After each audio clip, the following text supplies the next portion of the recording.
প্রিয় ছাত্রছাত্রীরা, আজকে আমি তোমাদেরকে এই ভিডিওর মাধ্যমে ক্লাস 9-এর ভৌতবিজ্ঞানের যে সমস্ত প্রশ্নগুলো দেওয়া হচ্ছে রায়মার্টিন প্রশ্নবিচিত্রা 2024 সালের তৃতীয় পর্যায়ক্রমিক মূল্যায়ন অর্থাৎ থার্ড সামেটিভের জন্য যেখানে যে সমস্ত প্রশ্নগুলো আছে স্কুল নম্বর 1-এ পেজ নম্বর 292, সেখানে যে গ্রুপ এ, বি এবং সি অর্থাৎ এমসিকিউ, এসিকিউ টাইপসের যে প্রশ্ন এবং 2 নম্বর প্রশ্নমানের যে প্রশ্নগুলো আছে সেই সমস্ত প্রশ্ন উত্তর আমরা আলোচনা করবো আজকে এই ভিডিওর মাধ্যমে। ভিডিওটি শুরু থেকে শেষ অবধি অবশ্যই তোমরা দেখবে এবং চ্যানেলে যদি নতুন হয়ে থাকে অবশ্যই চ্যানেলটাকে সাবস্ক্রাইব করে রাখবে এবং তোমরা যদি পিডিএফ পেতে চাও অবশ্যই আমাদের টেলিগ্রাম চ্যানেলে যুক্ত হয়ে যাবে। ডিসক্রিপশানে টেলিগ্রাম চ্যানেলের লিঙ্ক সেখানে দেওয়া আছে, তো পরীক্ষার আগে তোমরা সেখানে পিডিএফ পেয়ে যাবে। দেখো এখানে যে 1 নম্বর স্কুল আজকে আলোচনা করব প্রথম থার্ড সামেটিভের ভৌতবিজ্ঞানের Alipurduar MC William high school. এখানে 13টা এমসিকিউ টাইপ প্রশ্ন দেওয়া হয়েছে। প্রথমে এমসিকিউ টাইপ প্রশ্ন, গ্রুপ এ এর মধ্যে যে সমস্ত প্রশ্নগুলো আছে এমসিকিউ টাইপ প্রশ্ন। প্রথম বলা আছে, দেখো সঠিক উত্তরটি নির্বাচন করো। 1-এর দাগের 1-এর প্রশ্ন, 1-এর দাগের 1-এর যে প্রশ্ন সেখানে দেখো যে এখানে বলা হয়েছে সাধারণ স্কেলের সাহায্যে মাপা যায় না এমন একটি দৈর্ঘ্য। সাধারণ স্কেলের সাহায্যে মাপা যায় না এমন একটি দৈর্ঘ্য, সেটা কত? সেটা এখানে হবে দেখো অপশান সি অর্থাৎ 3.12 সেন্টিমিটার। এটা মাপা যায় না। বাকিগুলো দেখো, বলের মাত্রিয় সংকেত হলো কি? বলের মাত্রিয় সংকেত হলো mL(10⁻²) অর্থাৎ অপশান বি হবে তোমাদের সঠিক উত্তর। পরের যে প্রশ্ন ছিল সেখানে বলা আছে বৃষ্টির ফোঁটা গোলকাকার হয় যে ধর্মের জন্য, সেটি হলো, এখানে কি হবে? পৃষ্ঠটান অর্থাৎ অপশান বি হবে তোমাদের সঠিক উত্তর। তো পৃষ্ঠটান পানির ফোঁটাকে অর্থাৎ যে বৃষ্টির ফোঁটা সেটাকে গোলাকৃতি হতে সাহায্য করে, কারণ এটি পৃষ্ঠের শক্তি কমাতে কাজ করে। পরের প্রশ্ন 4-এর দাগের প্রশ্ন, সেখানে বলা আছে নিউক্লিয়াসকে কেন্দ্র করে আবর্তন করে, সেটা কি? নিউক্লিয়াসকে কেন্দ্র করে আবর্তন করে সেটা হবে ইলেকট্রন অর্থাৎ অপশান সি হবে তোমাদের সঠিক উত্তর। পরের প্রশ্ন দেখো 1 মোল NH3 এর ভর কত? 1 মোল NH3 এর ভর কত? তো সেটা তোমরা কীভাবে বার করবে দেখো, ক্যালকুলেশনটা আমি তোমাদের একবার দেখিয়ে দিই। দেখো 1 মোল, এই যে আছে 1 মোল NH3 এর ভর, তো এখানে দেখো এর আমাদের উত্তর হবে কত? 17 গ্রাম হবে উত্তর। কিন্তু কীভাবে করবে? NH3 এর মোলার ভর N সমান কত? 14 গ্রাম পার মোল। এটা N এর মান হচ্ছে 14 গ্রাম পার মোল এবং H এর কত? 1 গ্রাম পার মোল। কিন্তু H কটা আছে? তিনটে সংখ্যা আছে, 3টে H আছে, অর্থাৎ 3 দিয়ে গুণ করতে হবে, তাহলে 3 হবে। তাহলে মোট কত? 14 যোগ 3 17 মোল। এভাবে তোমাদের এটা বার করতে হবে। তো এটা আমি এখানে দেখিয়ে দিলাম। তো পরের প্রশ্ন দেখো এখানে, তাহলে অপশান বি তোমাদের সঠিক উত্তর হবে। পরের প্রশ্ন বলা আছে দেখো শক্তি হলো কি? এখানে হবে শক্তি হলো কার্য করার সামর্থ্য অর্থাৎ অপশান বি হবে সঠিক উত্তর, কার্য করার সামর্থ্য। এর পরের যে প্রশ্ন আছে দেখো এখানে 7-এর দাগের প্রশ্ন, বাষ্প তরলে ঘনীভূত হলে কি হয়? তাপ উৎপন্ন করে, অপশান বি সঠিক উত্তর। পরের প্রশ্ন SONAR সোনার প্রযুক্তিতে ব্যবহৃত হয়। সোনার প্রযুক্তিতে কি ব্যবহৃত হয়? তো এখানে ব্যবহৃত হয় শব্দোত্তর শব্দ অর্থাৎ অপশান এ এখানে সঠিক উত্তর হবে। এর পরের প্রশ্ন দেখো 9-এর দাগে বলা আছে কেরোসিন ও জলের মিশ্রণ পৃথক করা হয়। কেরোসিন ও জলের মিশ্রণ পৃথক করা হয়, এখানে হবে সেপারেটরি ফানেলের সাহায্য, অপশান ডি হবে সঠিক উত্তর। পরের প্রশ্ন দেখো 10-এর দাগে কোন উষ্ণতায় জলের ঘনত্ব সর্বাধিক হয়? তো এটা হবে 4 ডিগ্রি সেন্টিগ্রেড তাপমাত্রায়। ক্ষার দ্রবণে মিথাইল অরেঞ্জের বর্ণ হয় কি? সেটা হবে হলুদ, অপশান এ হবে সঠিক উত্তর। ক্ষার দ্রবণে মিথাইল অরেঞ্জের বর্ণ হয় হলুদ। পরের প্রশ্ন একটি সমযোজী যৌগ যার জলীয় দ্রবণ ক্ষারধর্মী সেটি হলো, একটি সমযোজী যৌগ যার জলীয় দ্রবণ ক্ষারধর্মী সেটি হলো এখানে NH3 অর্থাৎ অপশান সি। পরের প্রশ্ন উষ্ণতা বৃদ্ধিতে জলীয় দ্রবণে গ্লোবাল লবণের দ্রাব্যতা কি হয়? উষ্ণতা বৃদ্ধিতে জলীয় দ্রবণের দ্রাব্যতা কি হয়? 0 ডিগ্রি থেকে 32.4 ডিগ্রি পর্যন্ত বৃদ্ধি পায় ও পরে হ্রাস পায়। তাহলে এখানে প্রশ্ন উত্তর হবে অপশান ডি। তাহলে পরের প্রশ্ন দেখো, তো এখান থেকে তোমরা এগুলো একবার দেখে নিতে পারো। এখানে ডিটেলস যে এমসিকিউ টাইপ প্রশ্ন ছিল তার ডিটেলস এখানে লেখা আছে, তোমরা এখান থেকে একবার দেখে নিও, স্ক্রিনশট নিয়ে নিতে পারো। দেখো এখানে যেটা আমাদের দেওয়া আছে, দেখো এখানে আমরা লিখেছিলাম যে এটা উষ্ণতা হবে, উষ্ণতা বৃদ্ধিতে জলীয় দ্রবণে গ্লোবাল লবণের দ্রাব্যতা কী হয়। দেখো এটা 32.4 ডিগ্রি অবধি বৃদ্ধি পায়, পরে হ্রাস পায়। এটি একটি সাধারণ আচরণ যেখানে গ্লোবাল লবণ অর্থাৎ সোডিয়াম সালফেট এর দ্রাব্যতা তাপমাত্রার পরিবর্তনের সঙ্গে পরিবর্তিত হয়। এবং এর দেখো ডিটেলস আমরা এখানে লিখে দিয়েছি, তোমরা এগুলো দেখে নিতে পারো এমসিকিউ টাইপ প্রশ্নগুলোর। তো পরে দেখো গ্রুপ বিতে যে সমস্ত প্রশ্নগুলো আছে সেগুলো আমরা আলোচনা করব। গ্রুপ বিতে দেখো এখানে 23টা প্রশ্ন আছে, 1 নম্বর করে, টোটাল 23 নম্বর দেওয়া আছে। তো 2 দেখো অতি সংক্ষিপ্ত উত্তর দাও। তো এই প্রশ্নগুলো আছে এখানে 23টা প্রশ্ন। দেখো প্রথম প্রশ্ন 2 দাগের প্রশ্ন। তো এখানে 23টা প্রশ্ন, 1 নম্বর করে, টোটাল 23 নম্বর বিভাজন করা আছে। প্রথম প্রশ্ন, প্রবাহীর ঘাত স্কেলার না ভেক্টর রাশি, সেটা হবে এটি একটি স্কেলার রাশি।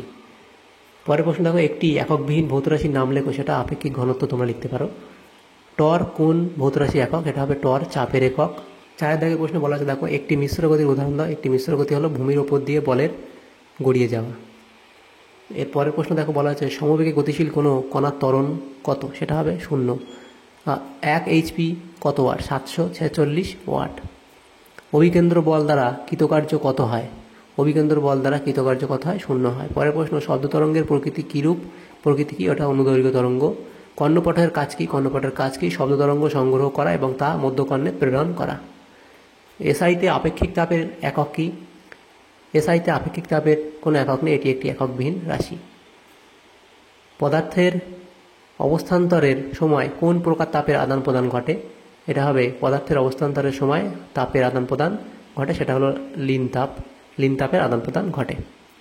এর পরের প্রশ্ন দেখো কি বলা হয়েছে, দেখো এখানে 12 দাগের প্রশ্ন, প্রোটন ও নিউট্রনকে একত্রে কি বলে, নিউক্লিয়ন বলা হয়। পরমাণুর মধ্যে সবচেয়ে ভারী কণা কোনটি, সেটা নিউট্রন কণা। এসটিপিতে 2 গ্রাম অণু CO2 এর আয়তন কত, 2 গ্রাম অণু CO2 এর আয়তন কত, এখানে বলা আছে 44.8 লিটার। কারণ এসটিপিতে 1 গ্রাম অণু CO2 এর আয়তন কত হয়, 22.4 লিটার।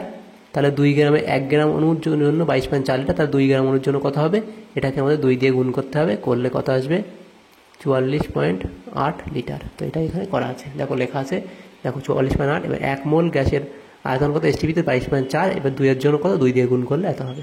পরের প্রশ্ন ছিল কি, 2 মোল নাইট্রোজেনের অনুসংখ্যা কত, 1 মোল নাইট্রোজেনের অনুসংখ্যা কত, 1 মোল নাইট্রোজেনের অনুসংখ্যা কত, 6.022 ইন্টু 10⁻23 সংখ্যক 1 মোলের জন্য, এবং 2 মোলের জন্য কত, 2 দিয়ে গুণ করতে হবে।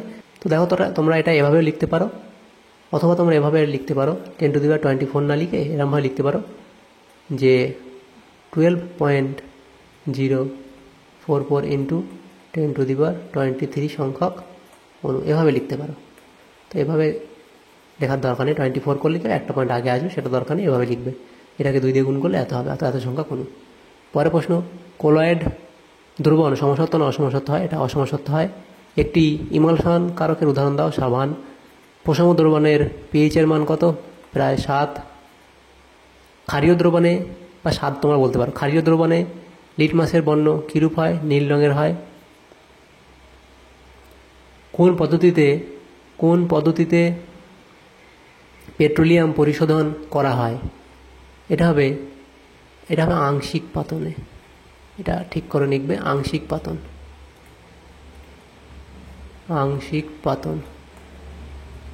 আংশিক পাতন পদ্ধতিতে।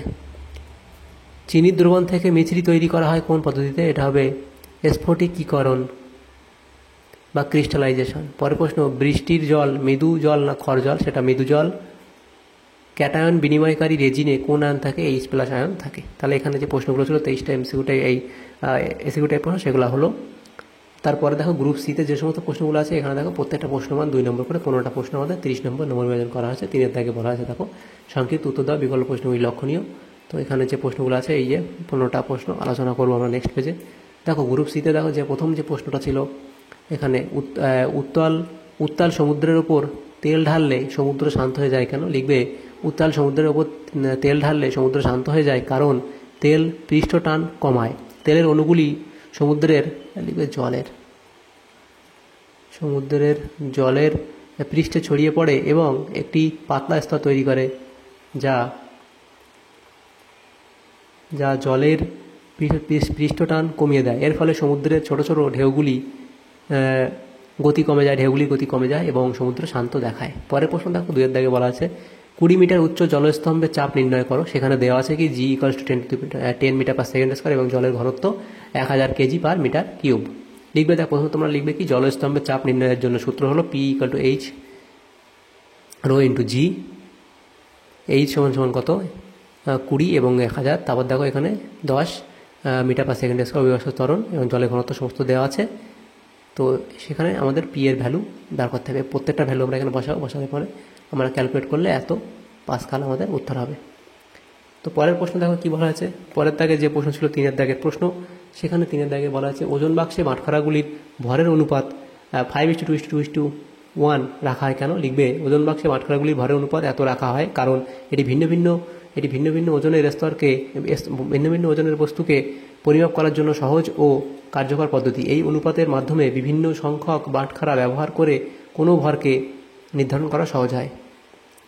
আর পরে অথবা দিয়েছিল আলোকবর্ষ কাকে বলে। এখানে ছিল আলোকবর্ষ কাকে বলে, সেটা লিখবে আলোকবর্ষ হলো দূরত্বের একটি একক যা এক বছরে যে পরিমাণ পথ অতিক্রম করে তা দ্বারা নির্ধারিত। এক আলোকবর্ষ প্রায় 9.461 ট্রিলিয়ন কিলোমিটার বা প্রায় এত ট্রিলিয়ন মাইলের সমান। পরে ছিল যারা দেখে প্রশ্ন বায়ুশূন্য স্থানে পাখি উঠতে পারে না কেন? লিখবে বায়ুশূন্য স্থানে পাখি উঠতে পারে না কারণ উড়ার জন্য ডানাগুলিকে বায়ুর বিরুদ্ধে ঠেলে দিতে হয়। বায়ুশূন্য স্থানে কোনো বাতাস নেই, তাই পাখির ডানাগুলি কোনো প্রতিরোধের সম্মুখীন হয় না, ফলে উঠতে পারে না। পরের প্রশ্ন 5-এর দাগের প্রশ্ন, সেখানে বলা আছে জুল ও আর্গের মধ্যে সম্পর্ক নির্ণয় করো। তো এই প্রশ্নের উত্তর এখানে জুল ও আর্গের মধ্যে সম্পর্ক নির্ণয় বলে তোমরা লিখবে। সেখানে লিখবে 1 জুল সমান 10⁻7 আর্গ। কারণ কি 1 জুল সমান 1 নিউটন ইন্টু মিটার বা নিউটন মিটার সমান 1 KG per metre square 1 KG metre square per second square. ভ্যালুটা বসালে হবে। তারপর দেখো 1 আর্গ সমান 1 ডাইন ইন্টু সেন্টিমিটার। এবার সেখান থেকে আমি সেন্টিমিটারে কনভার্ট করলে কী হবে, 1 গ্রামে কনভার্ট করলে 1 গ্রাম centimetre square per second square. তারপর দেখো এখানে অতএব 1 জুল সমান 10⁻7 আর্গ। তো এটা এবার তোমাদেরকে জুল ও আর্গের মধ্যে সম্পর্ক নির্ণয় করো, এখান থেকে লিখে দেবে হবে তোমাদের, এবং বইতে তোমরা এটা পেয়ে যাবে। অথবা দিয়ে প্রশ্ন ছিল দেখো m ও 4m ভরের দুটি বস্তুর গতিশক্তি সমান হলে তাদের ভরবেগের অনুপাত কত হবে? ভরবেগের অনুপাত তোমরা কীভাবে বার করবে দেখো। এখানে যদি ই আমরা ধরি, এটা কি না ধরলেও হয়, ই দ্বারা গতিশক্তি প্রকাশ করি, তাহলে গতিশক্তির সূত্র কি 12 mv²। এখানে দেখো আমাদের একটা m বলা আছে, একটা 4m বলা আছে, তো আমরা 12 mv² একবার লিখবো, আর একবার এখানে এই যে m এর জায়গায় আমরা 4m লিখবো। এখানে m লিখেছি একবার, এখানে 4m লিখবে। এই সূত্রটা আমাদের এখানে লিখে নিতে হবে 12 mv²। আমরা যদি লিখি যে ই দ্বারা গতিশক্তি প্রকাশ করা হয়, তাহলে ই সমান কত হয়, তাহলে ই সমান 12 mv²। অতএব 12 mv² এক জায়গায় m লিখলাম একবার। এটা কি আমাদের সমান বলেছে, যে ভর দুটি গতিশক্তি সমান হলে, তাহলে গতিশক্তি আমরা সমান করে দেবো 12 mv², এবং পরেরটা 12 m, এই m এর জায়গায় 4m, এবং এটা v2 ধরে v2² করে দিলাম। তাহলে v1 এবং v2 প্রথম গতিশক্তি এবং দ্বিতীয় গতিশক্তি, দুজনের যে গতিবেগ আলাদা আলাদা, এর জন্য সমীকরণ সমাধান করলে এটা আমরা বার করবো। সমীকরণ সমাধান করলে কি আসবে, কাটাকুটি করার পরে আসবে v1² সমান 4v2²। দেখো হাফ হাফ কেটে যাবে, এখানে mm কাটবে, তাহলে v1² সমান 4v2²। তাহলে এখানে হলো এটা। তারপর আমরা v1 সমান স্কোয়ারটা তুলে দিলে 2v2 থাকবে, এবং আমাদের ভরবেগের অনুপাত চেয়েছে।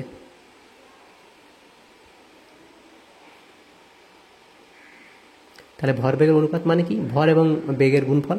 তাহলে প্রথমটার ভর m এবং গতিবেগ v1, দ্বিতীয়টার কি 4m ভর, তার গতিবেগ কত v2। তাহলে এটা বসানোর পরে দেখো ক্যালকুলেট করলে আমাদের আসবে এই m এর জায়গায় আমরা এখানে এখানে যে v1 সেটাকে আমরা v2-তে কনভার্ট করতে পারি, বা v2-কে v1-এ কনভার্ট করতে পারি, সেটাও করলেই হবে। তো v1টাকে আমরা v2-তে কনভার্ট করে নিলাম। তাহলে উপরে আমরা কি লিখলাম দেখো এই প্রথম লাইনে কেটে দিলাম, আমরা এখানে কেটে দিলাম। তারপরে এই v1-এর জায়গায় 2v2 লিখলাম, নিচে v2 যেমন তেমন। তাহলে v2 কাটলে 2/4টাকে কাটলে 1:2। তাহলে ভরবেগের অনুপাত কত হবে, 1:2। তো এভাবে অঙ্কটা করে নেবে। তো পরের প্রশ্ন ছিল 6-এর দাগের প্রশ্নে বলা আছে 10 মিটার পার সেকেন্ড স্কোয়ার বেগে গতিশীল একটি বস্তুর গতিশক্তি 1200 জুল হলে বস্তুর ভর কত? তো গতিশক্তির সূত্র কি, ই সমান 12 mv²। এখানে ই এর ভ্যালু কত দেওয়া আছে, গতিশক্তি কত 1200 জুল, ভি এর কত 10 মিটার পার সেকেন্ড।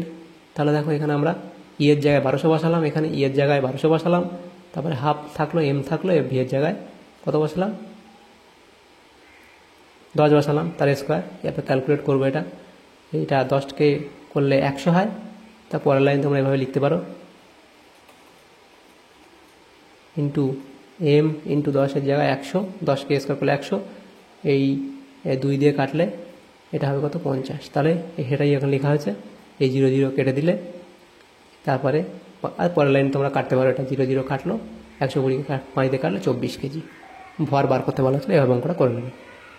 তো পরের যে প্রশ্ন ছিল দেখো 7 দাগের প্রশ্নে বলা হচ্ছে চাঁদে বিস্ফোরণ হলে তার শব্দ পৃথিবী থেকে শোনা যায় না কেন? লিখবে চাঁদে বিস্ফোরণ হলে তার শব্দ পৃথিবী থেকে শোনা যায় না কারণ শব্দ প্রচারের জন্য একটি মাধ্যমের প্রয়োজন হয়। চাঁদ এবং পৃথিবীর মধ্যবর্তী স্থান বায়ুশূন্য হওয়ায় সেখানে শব্দ প্রচারিত হতে পারে না। পরের প্রশ্ন ছিল 20 গ্রাম জলে 30 ডিগ্রি সেন্টিগ্রেড, 20 গ্রাম জল 30 ডিগ্রি সেন্টিগ্রেড উষ্ণতা 30 ডিগ্রি সেন্টিগ্রেড উষ্ণতা থেকে স্ফুটনাঙ্কে পৌঁছাতে কত তাপ গ্রহণ করবে? স্ফুটনাঙ্কে পৌঁছাতে মানে অর্থাৎ 100 ডিগ্রি সেন্টিগ্রেডে পৌঁছাতে, 30 ডিগ্রি থেকে 100তে পৌঁছাতে কতটা তাপ গ্রহণ করবে? লিখবে তাপ গ্রহণের সূত্র কি?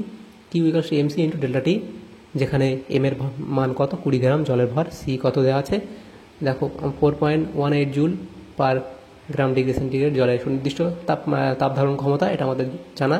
তারপর দেখো ডেল্টা টি কত 100 থেকে ডিফারেন্স কত 100 থেকে 30, সেটা আমাদের ডিফারেন্স 70 ডিগ্রি। তাহলে তাপের পরিমাণ কত হবে? কিউ ইকুয়ালস টু এই এম এর জায়গায় বসালাম 20, সি এর জায়গায় বসালাম 4.18 ইন্টু আমাদের টি ডেল্টা টি হচ্ছে 70, এটা গুণ করলে আমাদের আসে এত জুল। তাহলে অঙ্কটা এভাবে হয়ে যাবে। অথবা দিয়ে প্রশ্ন ছিল দেখো 40 ক্যালোরি তাপ উৎপন্ন করতে কী পরিমাণ কার্য করতে হবে? তাপ ও কার্য একে অপরের রূপান্তরযোগ্য, লিখলে না লিখলে হয়, এবং জানতেই সমীকরণে 1 ক্যালোরি সমান সমান 4.184 জুল। তাই 40 ক্যালোরি তাপ উৎপন্ন করতে কার্য কত হবে? 40-এর সাথে এটা গুণ করে দিলে এত হবে, এটা আমাদের কার্য। পরের প্রশ্ন দেখো কি বলা হয়েছে 9 দাগের প্রশ্ন, পরমাণু আধান শূন্য হয় কেন? লিখবে একটি পরমাণু আধান শূন্য হয় কারণ এতে প্রোটন ও ইলেকট্রনের সংখ্যা সমান থাকে। প্রোটনগুলো ধনাত্মক আধানযুক্ত এবং ইলেকট্রনগুলো ঋণাত্মক আধানযুক্ত হয়। এই দুটি আধান পরস্পরকে সমপরিমাণে ব্যালেন্স করে, যার ফলে পরমাণু আধান শূন্য হয়। পরের প্রশ্ন দেখো 10 দাগের প্রশ্নে কি বলা আছে 22 gram carbon dioxide 22 gram carbon ডাইঅক্সাইডে কতগুলি কার্বন ডাইঅক্সাইড অণু বর্তমান? সেখানে কার্বন কত 12 এবং অক্সিজেন কত 16 বলে আছে। তো এটা প্রথমে আমাদেরকে মোলার ভার বার করতে হবে। কার্বন ডাইঅক্সাইডের মোলার ভার কত? CO2 সমান সমান কত সি এর কত কার্বনের 12 প্লাস অক্সিজেনের কত অক্সিজেনের 16 ইন্টু দুটো অক্সিজেন আছে ইন্টু 2, তাহলে আমাদের 44 গ্রাম পার মোল। এরপর মোল সংখ্যা বার করবো, সেখানে N সমান সমান পদার্থের ভর বাই মোলার ভর সমান সমান কত, এখানে কত দেওয়া আছে 22 গ্রাম বাই এখানে মোলার ভার 44, সেখানে কাটাকুটি করলে 0.5 মোল আসে উত্তর। তারপর দেখো অণুর সংখ্যা বার করতে হবে। অণুর সংখ্যা কত? আমাদের 1 মোলের জন্য থাকে কত? 1 মোলের জন্য থাকে 6.022 ইন্টু 10⁻23, তাহলে 0.5 এর জন্য কত হবে? তাহলে 0.5 দিয়ে গুণ করতে হবে। 1 মোলের জন্য এত, তাহলে 0.5 এর জন্য কত? 0.5 দিয়ে গুণ করতে হবে, করলে আমাদের অর্ধেক হয়ে যাবে 3.011 ইন্টু 10⁻23 সংখ্যক অণু বর্তমান। পরের প্রশ্নে বলা আছে একটি অসম্পৃক্ত দ্রবণকে কী কী উপায়ে সম্পৃক্ত করা যায়? অতিরিক্ত দ্রাবক যোগ করে, দ্বিতীয় তাপ বৃদ্ধি করে, তৃতীয় দ্রবণের স্ফুটনাঙ্ক বাড়ানো বা দ্রবণের স্ফুটনাঙ্ক বাড়িয়ে। পরের প্রশ্ন দেখো কি বলা আছে 12 দাগ অলমোরাজ কি? অথবা দিয়ে বলা ছিল পিএইচ স্কেল কি? অলমোরাজ কি সেটা লিখবে। অলমোরাজ হলো গাঢ় নাইট্রিক অ্যাসিড এবং গাঢ় সালফিউরিক অ্যাসিডের মিশ্রণ, যা দ্রবীভূত এজেন্ট হিসেবে কাজ করে। সোনা, প্ল্যাটিনাম এ ধরনের ধাতুকে দ্রবীভূত করতে অলমোরাজ ব্যবহার করা হয়। পরে পিএইচ স্কেল কি? সেখানে লিখবে পিএইচ স্কেল একটি সংখ্যা স্কেল বা দ্রবণের অম্লতা বা ক্ষারীয়তা বা ক্ষারকীয়তা পরিমাপ করে। পিএইচ 7-এর নিচে অম্লীয় এবং 7-এর উপরে হলে সেটাকে ক্ষারীয় দ্রবণ বলা হয়। এবং কোনো দ্রবণের যদি পিএইচ মান 7 হয় তাহলে তাকে নিরপেক্ষ বা প্রসম দ্রবণ বলা হয়। পরে প্রশ্ন ছিল আংশিক পতনের দুটি ব্যবহারিক প্রয়োগ উল্লেখ করো। আংশিক পতনের দুটি ব্যবহারিক প্রয়োগ হলো 1 নম্বর তেল ও পানির মিশ্রণকে তেল ও জলের মিশ্রণ পৃথক করা এবং পরে পানীয় জল থেকে লবণ সরানো। পরে প্রশ্ন ছিল এটা 14 দাগের প্রশ্ন, ক্লোরিনেশন পদ্ধতিতে কিভাবে জল পরিশোধন করা হয়? ক্লোরিনেশন পদ্ধতিতে জলকে ক্লোরিনের সাথে মিশিয়ে জীবাণু ও রোগনাশক উপাদানগুলি সরানো হয়। পরের প্রশ্ন দেখো, শৈবাল বুলুম কাকে বলে? শৈবাল বুলুম হলো একটি প্রাকৃতিক প্রক্রিয়া যেখানে শৈবাল অতিরিক্ত বৃদ্ধির কারণে জলাশয়ে অক্সিজেনের অভাব ঘটে এবং জলাশয়ের পরিবেশের ভারসাম্য নষ্ট হয়, এটাই শৈবাল বুলুম বলে। তাহলে দেখো আমরা আজকে ক্লাস 9-এর যে ভৌতবিজ্ঞানের স্কুল নম্বর 1-এর যে প্রশ্নগুলো ছিল এমসিকিউ টাইপসের প্রশ্ন, অর্থাৎ গ্রুপ এ, বি এবং সি, সেখানে যে সমস্ত প্রশ্ন ছিল সমস্ত প্রশ্ন উত্তর আমরা আলোচনা করলাম আজকে এই ভিডিওর মাধ্যমে। তো যদি তোমাদের সামান্যতম ভিডিওটা উপকারী এসে থাকে তো অবশ্যই একটা লাইক করবে, আর বেশি বেশি করে বন্ধুদের সাথে শেয়ার করবে, এবং চ্যানেল যদি নতুন না থাকে অবশ্যই চ্যানেলটাকে সাবস্ক্রাইব করে রাখবে পরবর্তী স্কুলের প্রশ্ন উত্তরগুলো পাওয়ার জন্য। Thank you, thanks for watching.